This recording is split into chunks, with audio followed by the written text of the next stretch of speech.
Perkenalkan, saya Lara Masrura Akidoyo dan teman saya. Kami dari Universitas Terbuka. Izin wawancara kepada pembina SD Negeri Tanjung Sari 2. Selamat pagi Kak Arif dan Kak Wildan, selaku pembina Pramuka. Terima kasih atas waktu dan kesempatan yang diberikan kepada kami untuk melakukan observasi dan wawancara di SD Negeri Tanjung Sari 2. Tujuan kami adalah untuk menggali informasi mengenai kegiatan kepramukaan di sekolah ini sebagai bagian dari tugas tutorial kami. Baik Kak, di sini saya mau buka sesi tanya jawab. Bagaimana struktur organisasi pengurusan pramuka di SDN Tanjung Sari 2? Gimana nya? Kita briefing aja dulu sih. Ya, gimana maksudnya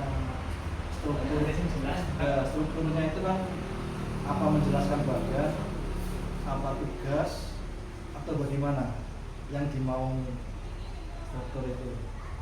Bagian sama tugasnya Kak. Ya, oke. Jadi struktur paling tinggi di Pusat adalah Gus ya, sebagai kepala sekolah. Nah, di situ nanti ada sekretaris ya, ada bendahara ya, yang untuk mengelola, untuk membantu kegiatan Gusnya. Nah, di bawah ada lagi pembina gugus depan ya. Jadi ada pengurusan, di bawah lagi ada pembina khusus yang namanya pembina gugus depan, bisa laki-laki bisa perempuan.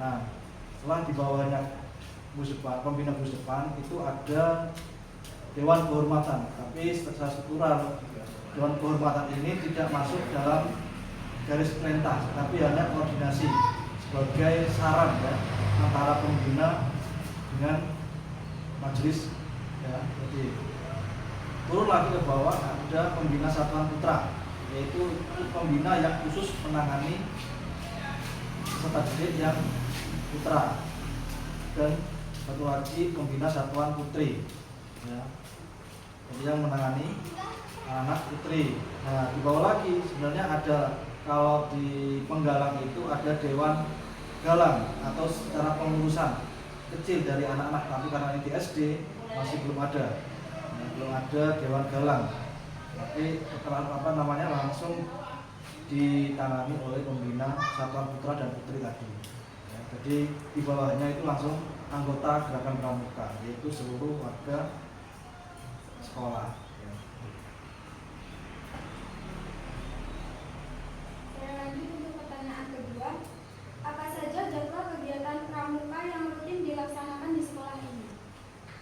Kalau jadwal kita sudah ada program kerja ya, yang sesuai dengan target kita. Kalau target setiap lembaga atau gugus depan itu adalah mencetak pramuka Garuda, yaitu yang berkaitan dengan SKU, syarat kecakapan umum, dan syarat kecakapan khusus, yang nantinya akan dibawa ke pramuka Garuda yang bertingkat lebih tinggi lagi.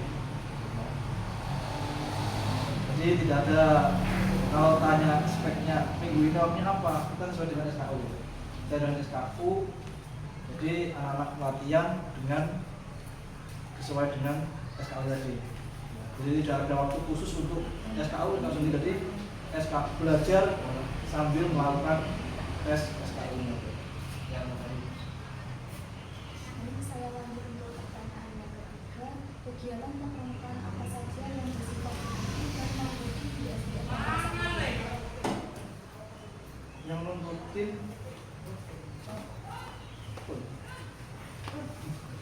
Semuanya rutin. semua rutin ya, misalkan kayak hari ini kita adakan bersami, ini adalah rutin setiap tahun ya, kadang juga bisa setiap semester. Kalau yang nggak rutin ini sifatnya ya, umum ya, misalnya kayak jambore ya, jambore ini kadang 2 tahun sekali ya, itu yang mengadakan juga keluaran kecamatan ya.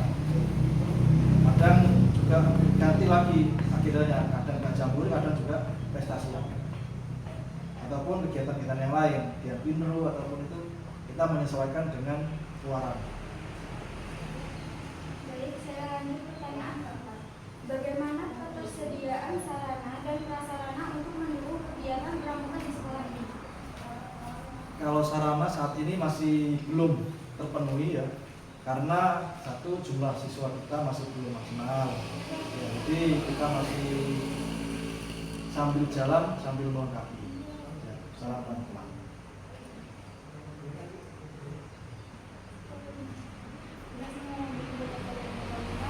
Bagaimana sistem penilaian yang diterapkan dalam kegiatan kepramukaan di SDN Tanjung Sari 2? Penilaian Iya. kalau penilaian tadi mungkin sudah saya singgung tadi di depan ya, ini terkait dengan penilaiannya di SKU ya, sistem penilaiannya di SKU karena secara kurikulum ya pramuka itu terdiri 80% itu dari SKU ya. Ini SKU kan adalah ada penilaiannya materi dan penilaian, jadi langsung itu dari satu ya, tidak ada tes khusus yang misalkan kayak kita formal sekolah itu ada ujian semester, enggak. Tapi kalau penilaiannya tiap kita latihan ada penemuan SKU ya, SKB itu nilainya mana-mana anak-anak yang sudah menempuh SKU akan dia naik ke tingkat selanjutnya dan tidak apa namanya kan, karena di setiap golongan ada tingkatannya ya, kamu akhir dan berat. Nah, siaga ada mula, batu, tata. Jadi itu harus dilakukan untuk kenaikan tingkat tersebut.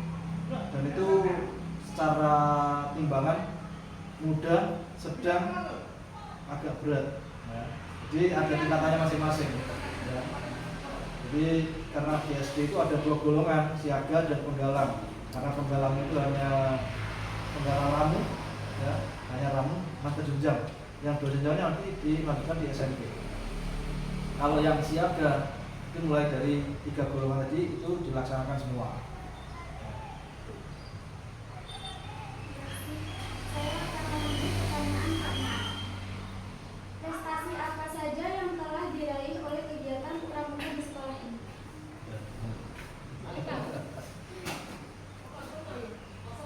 Ya mungkin selama saya menjabat di sini ya kita ya sebisa mungkin kalau ada kegiatan jambore kita mengikuti. Namun ya di 3 tahun terakhir ini kita belum mendapatkan rezeki. Tapi kita tetap ikut serta meskipun belum mendapatkan juara. Jadi belum ada juara yang pernah diraih. Untuk pertanyaan ke-7 dan terakhir, apa saja tantangan yang dihadapi dalam pelaksanaan kegiatan pramuka di SDN Tanjung Sari 2 dan bagaimana cara mengatasinya? Nah, yang pertama yaitu tantangannya yaitu terkait dengan minimnya jumlah siswa ya. Dengan minimnya jumlah siswa ketika melakukan kegiatan tentu biasanya itu lebih mudah. Cuma ketika kita menghadapi semacam jambore maupun lomba yang lainnya, kita tidak bisa menyeleksi siswa-siswanya karena siswanya cuma itu aja. Dan bahkan ketika jambore tingkat penggalang itu jumlah siswanya kurang, akhirnya yang siaga kelas 3 itu ditarik untuk ikut ke dalam penggalang. Jadi solusinya itu karena jumlah siswanya kelas 4 sampai 6 penggalang kurang, solusinya kita ambil dari kelas 3 yang siaga untuk diikutkan ke penggalang. Seperti itu. Jadi intinya kita itu mengtarget anak yang belum waktunya dimasukkan ke penggalang. Ya, karena kita kekurangan anggota di penggalangnya. Ya, karena event paling banyak biasanya itu penggalang. Tuh, ya, tantangannya bagaimana caranya anak yang masih usia siaga sudah dipenggalangkan. Jadi istilahnya mendewasakan sebelum waktunya. Nah, itu tantangannya di situ. Jadi untuk membuat pola pikir yang lebih dewasa lagi itu perlu energi yang lebih banyak. Ya.